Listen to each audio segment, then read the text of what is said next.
We all know Spider-Man 2 was just released on PS5 as one of Sony's biggest games of the year.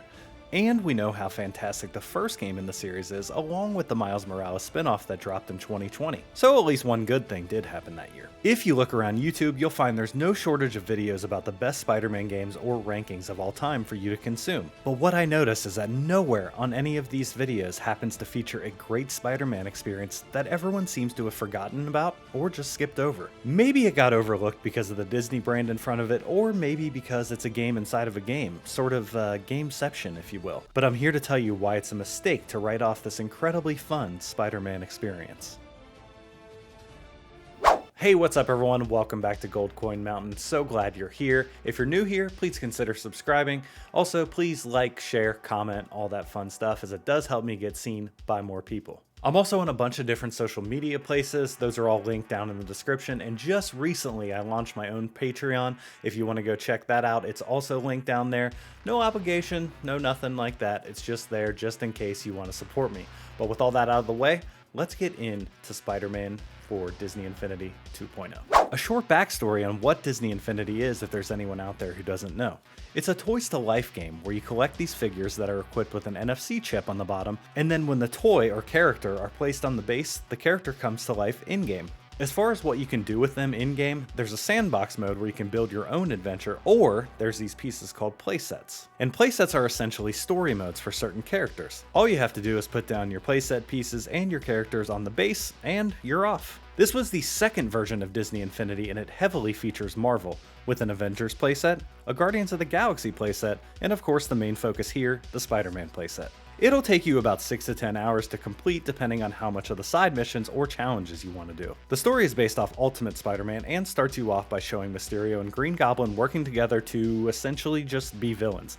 Alright, it's not incredibly deep, but honestly, it doesn't have to be, because if the gameplay is good, that'll keep you coming back. First off, it's not just Spider-Man that you can use. Nova, who comes in the package with Spider-Man and the playset piece, can be used along with Iron Fist, Nick Fury, Green Goblin, who is the main villain in this game, and it's kind of weird because at the end you could have them fighting each other, but also Symbiote Spider-Man and Venom. You can also collect what are called crossover coins to be able to use Iron Man and Hulk in here as well. And yes, I have all of them and proudly display them in the house when they're not in use because I am a giant nerd. But like I said, yes, you could play this whole story as Venom or someone else if you wanted to. And if you're wondering, it's not just a reskin and they play exactly the same. These are well-crafted characters that are true to the personal attributes of who you're using. Spider-Man is light and agile with a quick fighting style and floaty acrobatic web swinging. Venom, on the other hand, is big and lumbering, slow-footed, and powerful, and his web swinging feels exactly how you would expect Venom's giant self to feel,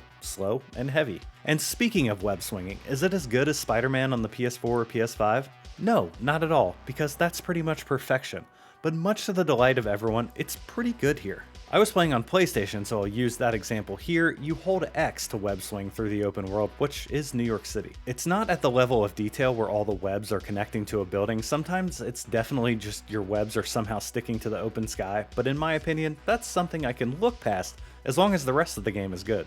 And it is. In the open world, you have 3 different people giving you the main story missions, which are White Tiger, Luke Cage, and Black Cat, all making NPC appearances. The missions are more varied here than you might think, especially if you played the Avengers playset, which is a ton of missions of just go and fight frost giants. Some missions will take place right in the open world, like where you have to go to different locations of the city and save shield agents who are under attack. Others will have you go inside buildings and present you with puzzles, like this early mission that has you finding electrical components that are used to power a machine that you need. Not gonna lie, I actually got a little stumped here for a minute, as you have to move your components to a certain point or it might cut off your path forward. I wouldn't call the puzzles hard by any means, but they definitely can make you think a little bit. The combat relies on button presses and combos to defeat enemies, but the game does a nice job of giving you a skill tree to level up your character, unlocking new moves, more health, faster filling special meter, and more. Speaking of the special meter, it's this purple bar right here that fills up, and once it's topped out, you can unleash a move that will deal more damage than usual to your enemies. In my opinion, the combat does just enough to change it up to make it a more varied experience. Random missions like the one that has you saving scientists that were taken down to the sewers of the city, and while down there you come across a specific gun that you can electrically charge and use to decimate symbiotes. It's the little things like this that keep the combat feeling fresh and interesting all the way through. There's also optional side missions where you need to collect a certain amount of items, or challenges like web crawling and collecting however many orbs you can while doing so. There's also vehicle races, which is kind of funny because why in the hell would Spider-Man need a car considering he already pretty much travels in one of the coolest ways possible? But it's more content packed into this experience and I'll never complain about that. There's also just collectible items sprinkled in and around the open world if you want to 100% the game. If you ever looked at this game and thought to yourself, meh, that's probably just a throwaway kids game, that couldn't be farther from the truth. I just love how much they packed into this game, all with love and care, and with the necessary steps to make it authentically feel like a Spider-Man game. You can tell the developers loved the source material and wanted to do it justice. Unfortunately, Avalanche Software, who was the main studio for the entire Disney Infinity game, was closed in 2016, only to actually be revived by WB Games in 2017. Most recently, they worked on Hogwarts Legacy, so that's a huge game in and of itself. And they weren't the only ones to work on Disney Infinity. Ninja Theory, the studio behind the Hellblade games, had a hand in it, and even United Front Games, who worked on Tomb Raider the Definitive Edition, and Halo, the Master Chief Collection. So we're obviously not talking about any slouch developers with no resumes here. These are fantastic studios that have made great games over the years, and continue that in 2014 when Disney asked them to be a part of this. The good news is now in 2023, you can get Disney Infinity for incredibly cheap.